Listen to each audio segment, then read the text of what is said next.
such a huge area out here. It seems like impossible that you'd ever make it work.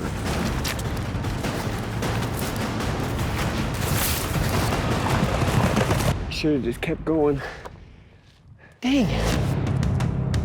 I'm Stephen Rinella. To me, hunting isn't only about the pursuit of an animal. It's about who we are and what we're made of. I live to hunt and hunt to live. I am a meat eater.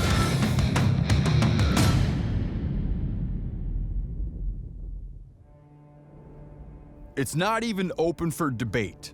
Alaska's Brooks Range is the wildest patch of ground in North America. East to west, the range runs 700 miles just above the Arctic Circle. If you want to go somewhere to feel small and lost and overpowered, this is your spot. Especially if you're a moose hunter. But don't come here if you're hoping to see an abundance of game. This is a place where you can easily spend days or weeks between sightings of the world's largest member of the deer family. But the payoff is that if you do see a bull, you might be the only human being to have ever laid eyes on it. I chartered a float plane into this lake, an unnamed body of water that drains into an unnamed river, with my longtime hunting buddy, Brandt Meixell, a waterfowl biologist originally from Minnesota who's been fortunate to build his career and life in this state. He hunts hard and often, though right now he's in the same predicament that I am. We're both in a meat crisis. We need to fill freezers, and there's no better way to do it than with moose meat. You know what the thing is, man? It doesn't matter how much time you spend staring at maps. It's just, you get there and it's like, I might as well not even have done that. It's not wasted time because the whole time you're getting excited about it. No, you are. I like this better than what I thought. It's sexier than I thought it was gonna be, for sure. Alaskan law dictates that we cannot hunt moose on the same day that we fly, so we take the rest of the day to get a feel for our surroundings. That looks like just amazing moose country. We should go blast that quick. We put together a hypothesis that moose would be working their way into this country with the coming of the rut, but it seems like that hasn't happened yet. No fresh trails or tracks whatsoever, only some very old droppings and no freshly browsed willow. I'm already getting nervous. Two words keep running through my head: meat crisis.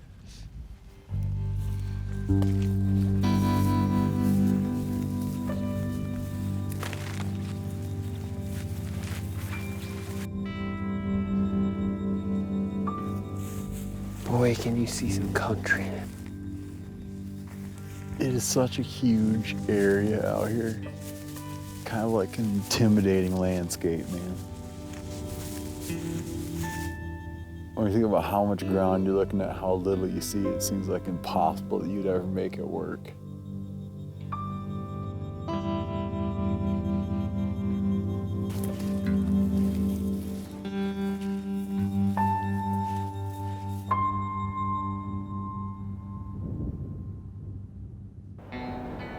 The first morning, we awake to something not unusual for Alaska: ice.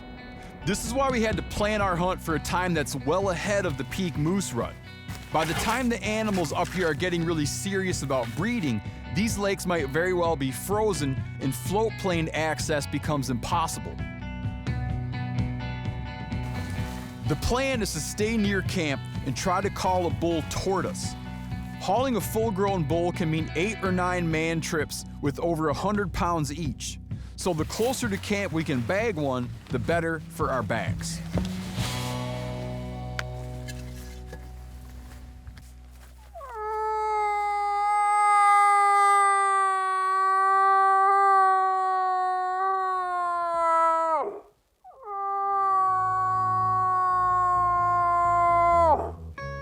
We're doing two things to call moose. We're thrash and brush, and we're cow calling. The cow call is like the vocal call, and a cow moose might make noises for a couple different reasons. She might make noises because she's being pestered by bulls that she's not receptive to. She's just being annoyed by them. And she makes a noise when she's receptive to breeding. But each of these messages is receptive to a bull, because one hand, a bull is like, oh, there's a cow over there. she's being pestered by younger bulls.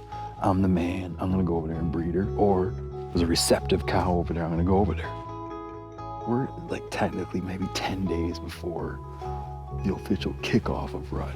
Bulls are starting now to travel a lot, and they're starting to do a lot of rake and brush with their antlers and making noise. And a bull rake and brush with his antlers is attractive to other bulls. Like they're curious about it, whatever, they're sizing up the competition.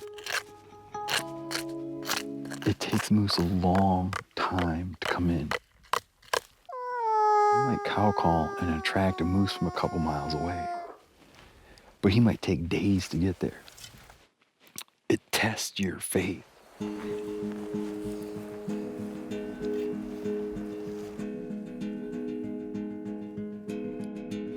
The grizzly over there. There.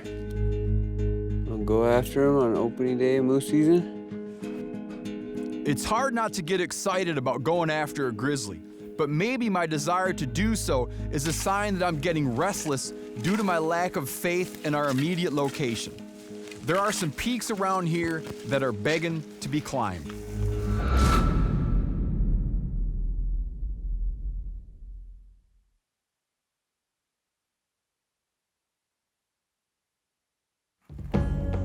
It's day 3 of a 10-day Brooks Range moose hunt. And while it seems like our camp is in a prime locale, we haven't seen diddly for moose or diddly for moose sign. I need to get up on one of these mountains and see if there isn't something we're missing.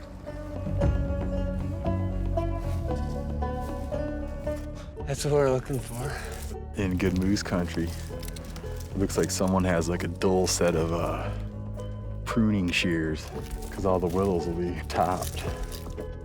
It's reassuring. Yeah.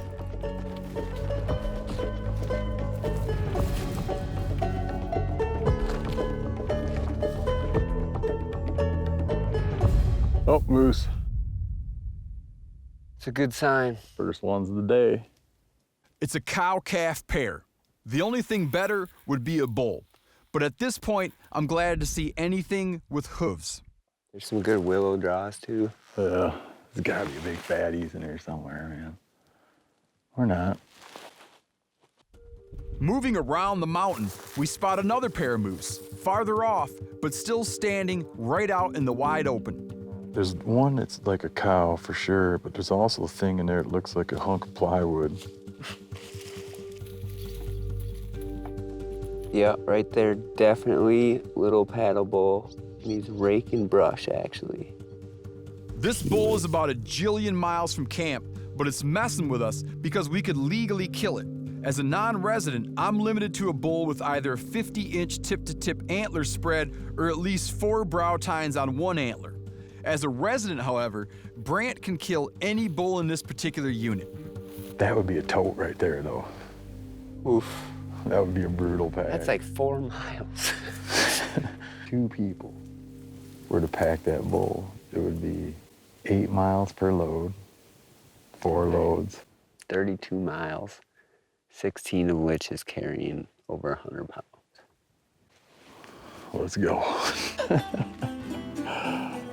We leave the bull for now, figuring we can probably try him again later. We'll start getting more interested in him if one of 2 things happens. He gets closer to camp, or we get more desperate. On day 5, we decide to explore in another direction, hoping to find some animals or at least some fresh sign. Our route brings us all the way along the edge of the lake that we're camped near. One thing I know to be true is that Brooks Range fishing often leads to a little more immediate gratification than does Brooks Range moose hunting. I expected to find maybe a few grayling in this lake, but instead it's full of small northern pike, perfect for the fry pan. Eater northern. Tackle thrashers. Get up in there. That's what I'm talking about. Nice fish.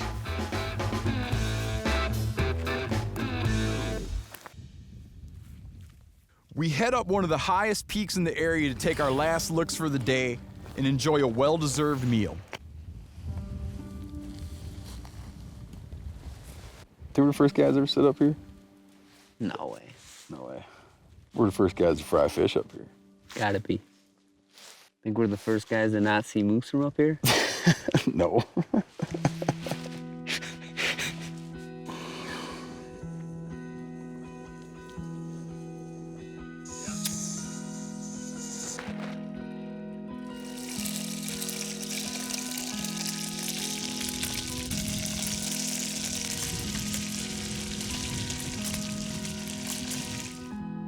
On.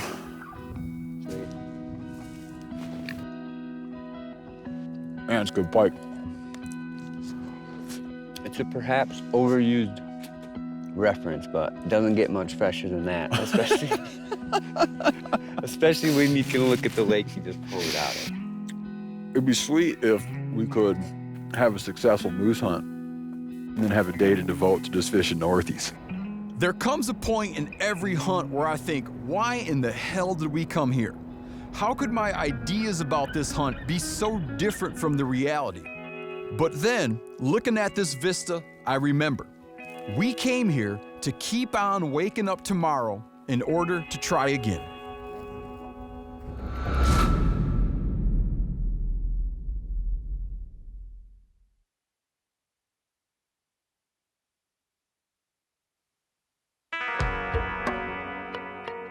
We've spent 5 days in the Brooks Range calling and hiking and glassing for moose, and the only bull we found is a youngster about 4 miles upstream from our camp.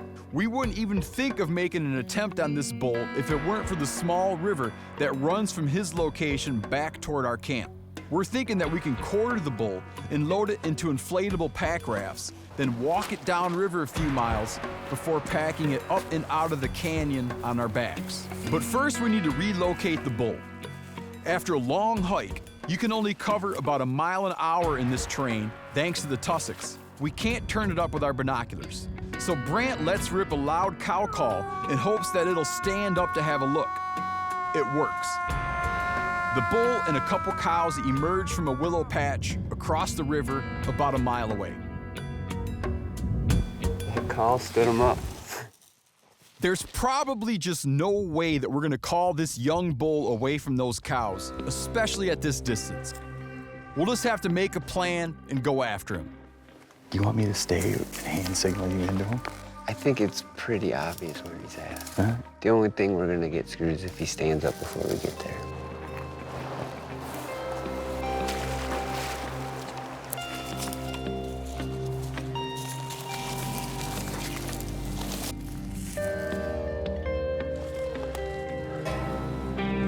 That's perfect. Yeah, let's hug this side, yo, much we can. Moose are not exactly the cagiest animals out there. Still, we start to get a little too close for comfort. The wind keeps changing directions, forcing us to stop and reconsider our stalk, and hoping he doesn't smell us coming. Close.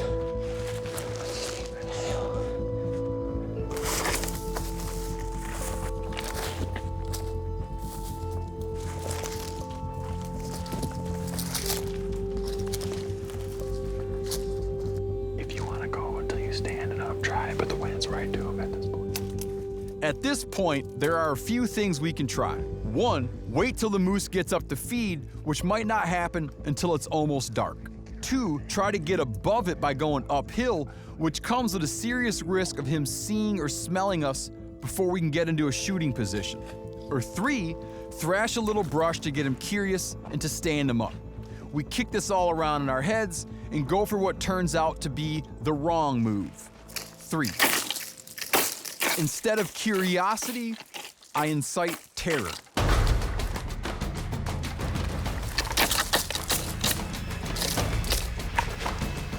Ah! In my head, I'm thinking shoot, but in my heart, I know that Brandt does the right thing. Moving moose clumped together. Not a good combination for responsible hunting.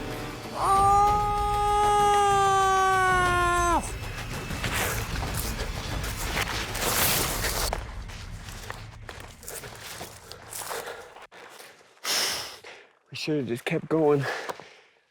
Dang it.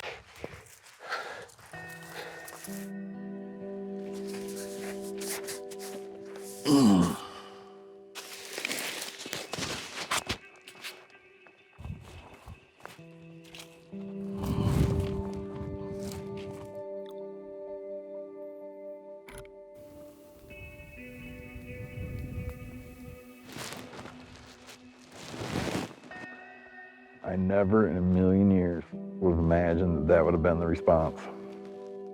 They did not like that, did they? I mean, they didn't even give the old stop and look back for How a could second. you? The wind was bad. Yeah, it was a matter of time till they scented us, for sure. I mean, they were running before they stood up. Can't believe we gotta walk out of here.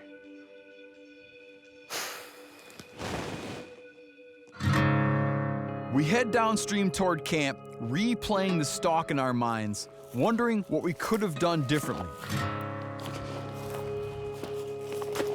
And then, halfway back, as the sun is setting, Is that the bull? We're now under 2 miles from camp, and here he is in all of his splendor, closer to the river and half the distance from camp. It seems like the thing we're gonna have to do here, because of how much we're running out of light, is just try to find him tomorrow. And just hope they don't move.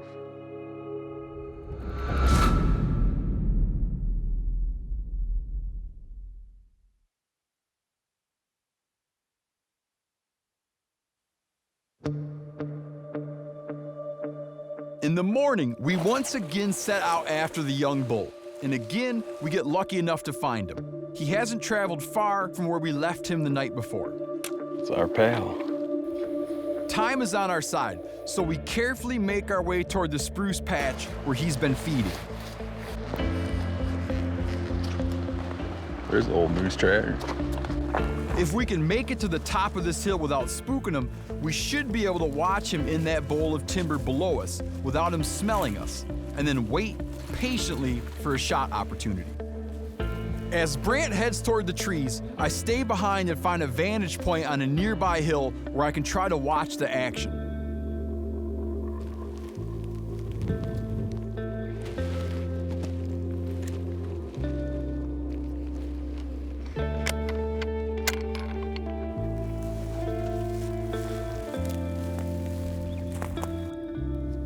I don't know what Brandt sees, and I don't know what his plan is, but he's really pressing hard into that bowl of timber. I feel like he's gonna be in there where he can shake hands with the thing.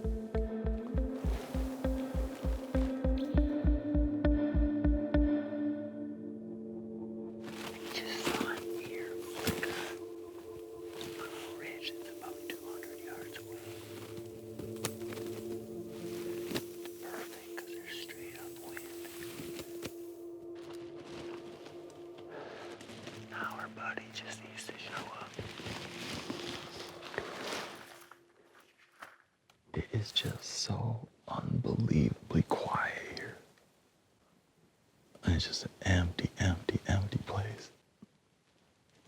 But somewhere right out there, Brandt is trying to put the slip on some moose or locate some moose, and I can't even see him. Hopefully they just keep feeding right up here. I mean, we got 4 hours left of shooting light. We stay put for hours, and finally, our bull makes a brief appearance without providing a shot.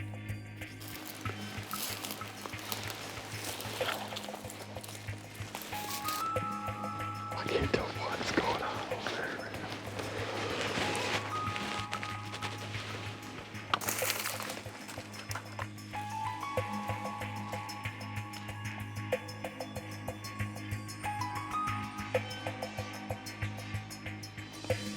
Oh, that's a cow. She is on to something. Like she knows something isn't right. That cow's staring at us. Damn it.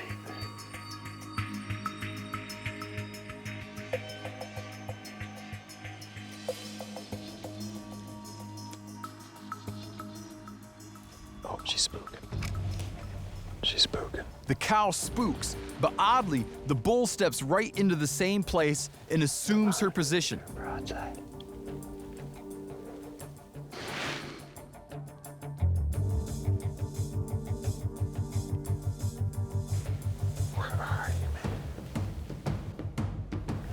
crosshairs right between his eyes.